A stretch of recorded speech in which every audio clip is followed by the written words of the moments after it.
रेड्यांच्या टकरीवर कायद्यानं बंदी असताना सुद्धा जालना जिल्ह्यात लावण्यात आल्या होत्या रेड्यांच्या टकरी।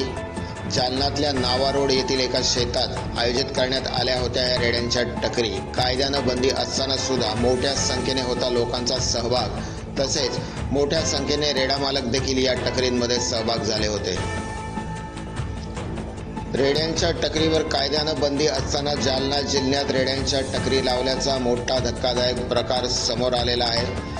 या प्रकरणात 6 जणांवर तालुका जालना पोलीस ठाण्यात गुन्हा दाखल करण्यात आला आहे। जालना शहरातील नावा रोड येथील एका शेतात रेड्यांच्या टकरीचे आयोजन करून पैशांची पैज लावून रेड्यांच्या झुंजी करण्यात येत असल्याची माहिती तालुका जालना पोलिसांना मिळाली होती। त्या माहितीवरून तालुका जालना पोलिसांनी घटनास्थळी जाऊन पाहणी केली असता रेड्यांच्या टकरी सुरू असल्याचे पोलिसांना आढळून आले। त्यामुळे या प्रकरणातील तालुका जालना पोलीस ठाण्यात 6 जणांवरती गुन्हा दाखल करण्यात आला आहे। या घटनेचे पुढील तपास पोलीस करीत आहेत।